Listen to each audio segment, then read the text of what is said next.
Sa tahimik na sandali matapos ang digmaan, tila mabigat ang hangin sa loob ng kastilyo. Tiningnan ni Patrick McLean ang kanyang anak na si Logan.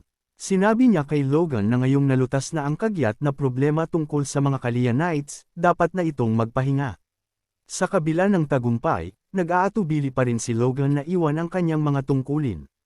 Napansin ng kanyang ama ang pag-aalangan at mariing nagpumilit. Bahagyang tumawa si Logan, at tiningnan niya ang kanyang ama at sinabing natatandaan niya ang kanyang pangako, ngunit mabilis niyang iniwas ang kanyang paningin, hindi kayang makipagtitigan habang ang kanyang isip ay abala sa listahan ng mga dapat gawin. Sinabi niya tila marami pa ring hindi nalulutas na isyu sa teritoryo. Tumingin siya sa kanyang ama at nagmungkahing magdaos ng isang malaking kumperensya. Nang makita ang balak na pagprotesta sa mukha ni Patrick, mabilis siyang nangako. Sinabi niyang talagang magpapahinga siya kapag tapos na ang kumperensya. Tumayo si Patrick McLean ng tahimik sandali, inisip niya ang mabilis na paglawak ng kanilang lupain at na-realize na may punto si Logan. Nagsimula ang kumperensya habang nagtitipon ang lahat ng mga basalyo ng Marquisate sa bulwagan. Nakatayo ang mag-ama ng magkatabi sa mataas na balkonahe, isang simbolo ng lakas ng linyang McLean. Tiningnan ni Patrick ang napakaraming tao at inanunsyo na sisimulan na ang unang regular na kumperensya ng pamilyang McLean bilang isang marquis. Kumakbang pasulong si Logan, ang boses ay malinaw at matatag. Sinabi niya na matapos ang digmaan at ang pag-angat ng pamilya sa ranggong marquis, nabalitaan niyang maraming malaki at maliliit na pagbabago sa nasasakupan. Tiningnan niya ang mga basalyo at sinabing, pag-usapan natin ang mga problema ng isa-isa at humanap tayo ng mga solusyon. Una, itinaas ni Sir Clayton ang kanyang kamay. Tumingin siya kay Logan nang may sigla at sinabing nakuha na niya ang direksyon ng pananaliksik na hiniling sa kanya. Ngayon po ay kailangan namin ng pondo para sa pananaliksik na iyon, sabi niya. Agad na sumunod si Sir Hammer, sinabi niyang kulang din sa tao ang mga workshop. Ipinaliwanag niya na mabilis na tumataas ang demand para sa kanilang mga espesyal na armas. Upang mapataas ang produksyon ng mga repeating crossbows, binigyang diin niya na kailangan nila ng 3 beses na dami ng mga artesano kaysa sa kasalukuyan. Hindi rin nagpahuli si Sir Dwayne. Bakas ang sigla sa kanyang mukha habang sinasabing ang pinakamataas na prioridad ngayon ay ang pagkuha ng mga tauhan para sa administrasyon. Tumingin siya sa Panginoon at sa batang master nang may pagsusumamo. Sa desperadong tono, nakiusap siyang kumuha ng mas maraming administrador dahil nalulunod na ang kanyang mga tauhan sa dami ng paperwork sa pamamahala ng isang marquisate. Matapos silang pakinggan, same time na tumanggo si Patrick at sinabing, ang lahat ng ito ay mahahalagang bagay. Habang patuloy ang bulungan ng mga basalyo, makikitang malalim ang iniisip ni Logan. Pinag-isipan niyang mabuti ang bawat kahilingan. Pananaliksik ni Sir Clayton, alam ni Logan na kung matatapos ang pananaliksik sa mga low-level artifacts, posible itong ay mas produce. Ito ay magbibigay sa kanilang mga sundalo ng bentahe na wala sa ibang hukbo sa kaharian. Sa produksyon ni Hamar, walang sinuman sa kaharian ang hindi nakakaalam sa bagsik ng kanilang mga repeating crossbow. Napagtanto ni Logan na oras na upang ihanda ang pagbebenta nito sa buong bansa upang palakasin ang kanilang ekonomiya, ngunit hindi ito kakayanin ng kasalukuyang bilang ng tao. Kailangan nila ng mga dwarf na ang galing sa paggawa ay walang katulad. Sa administrasyon ni Dwayne, dahil sa sunod-sunod na tagumpay at gantimpala ng hari, ang teritoryo ay lumaki ng napakabilis. Kailangan ng mga administrador upang masigurong nakukolekta ang buwis, na ipapatupad ang batas, at napapakain ang mga mamamayan. Inilibot ni Logan ang kanyang paningin upang humanap pa ng ibang alalahanin.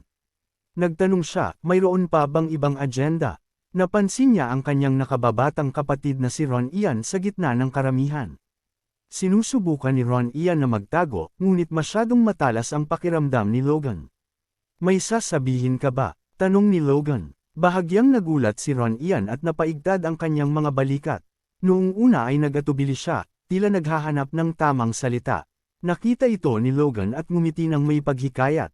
Matapos mag-isip sandali, kumakbang pasulong si Ron Ian. Sinabi niya na habang tumataas ang katayuan ng pamilya, biglang dagsa ang mga mangangalakal at mga refugee. Ang pagdagsa ng tao ay tanda ng kasaganaan, ngunit may dala rin itong dilim. Dahil po rito, nagiging madalas na ang mga krimen tulad ng pagnanakaw at pangho-hold up, ulat ni Ron Ian, ang kanyang noo ay nakakunot sa pag-aalala para sa mga karaniwang tao. Matapos marinig si Ron Ian, sumang-ayon din ang mga basalyo sa kanya. Sinabi nilang nakabalita rin sila na naghihirap ang mga mamamayan at masyado ng kapos ang bilang ng mga lokal na gwardya. Dahil dito, nagmungkahi si Ron Ian na baguhin na ng tuluyan ang sistema. Nagulat ng husto sina Logan at Patrick sa narinig. Nagpalitan sila ng nagtatakang tingin. Nagpatuloy si Ron Ian, sa halip na ibigay ang seguridad sa mga sundalong sinanay para sa digmaan, ang ideya niya ay lumikha ng isang unit na nakatuon lamang sa seguridad upang mamahala nito ng tuloy-tuloy. Iminungkahi niya na kung ang mga sundalong may karanasan o mga retiradong knight ang magiging pundasyon, mas nararapat na ihiwalay na rin ang sangay ng pakikipaglaban. Sa narinig na suhestyon ng kapatid, nasiyahan si Logan dahil sa matinding pagmamalaki. Naisip niya na ang kakayahan ni Ron Ian na makaisip ng sistemang ipinapatupad lamang sa malalaking lungsod ng imperyo ay sadyang katangi-tangi. Isa itong matalinong solusyon na kadalasang nakakaligtaan kahit ng mga veteranong gobernador. Sinabihan ni Logan si Ron Ian na magandang ideya ito at dapat itong isakatuparan. Tinawag niya si Ron Ian sa palayaw na, "Ronnie," at sinabing siya na mismo ang gumawa nito. Gusto ni Logan na magkaroon si Ron Ian ng pananagutan sa bagong inisyatibong ito. Dagdag pa niya, kung patatakbuhin ito na ang sentro ay ang malaking kastilyo, tiyak na magkakaroon ng resulta. Masayang sumagot si Ron Ian na gagawin niya ito. Ngunit biglang naglaho ang kanyang ngiti at napalitan ng isang seryosong ekspresyon habang sinasabing gagawin niya ang lahat ng kanyang makakaya. Napansin ni Logan ang biglang pagbabago ng kilos ng kapatid at nagtaka kung ano ang problema ni Ron Ian ngayong araw. Ang matinding bigat ng tungkulin sa mukha nito ay tila hindi akma. Nagpasya si Logan na tatanungin na lang niya si Ron Ian mamaya kapag wala na silang kasama sa bulwagan. Ibinalik niya ang focus sa pulong at sinabing pag-usapan muna ang tungkol sa mga tauhan sa administrasyon. Ayon kay Logan, hindi mahirap magpastil ng anunsyo para sa pagkuha ng mga manager. Tumingin siya sa pinuno ng administrasyon at nagtanong kung ilan ba ang eksaktong kailangan nilang piliin. Nagtaas ng kamay si Sir Dwayne at sinabing humigit kumulang 30 tao ang minimum para masakop ang bagong expansion.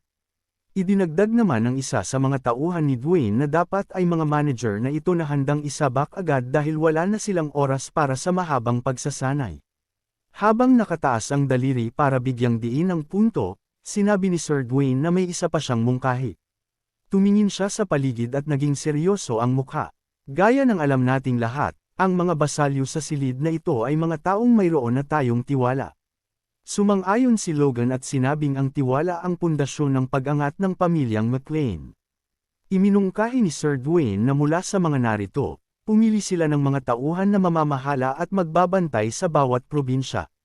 Ipinapanukala niya ang desentralisasyon ng kapangyarihan na magbibigay ng awtoridad sa mga lalaking nasa loob mismo ng silid. Nagtanong si Patrick kung ano ang eksaktong ibig sabihin nito. Paliwanag ni Sir Dwayne, piliin natin ang mga magiging panginoon ng bawat probinsya rito. Sa narinig, nagliwanag ang mukha ng lahat ng mga basalyo. Halos mapunit ang kanilang mga bibig sa tuwa at gulat sa pagkakataon ng isang dambuhalang promosyon. Sinabihan ni Patrick si Dwayne na magmungkahi muna ng kandidato. Dahil sa pagkapahiya sa direktang tanong, nagtanong si Dwayne kung maaari bang mag-volunteer. Nagkaroon ng bahagyang tawanan sa bulwagan.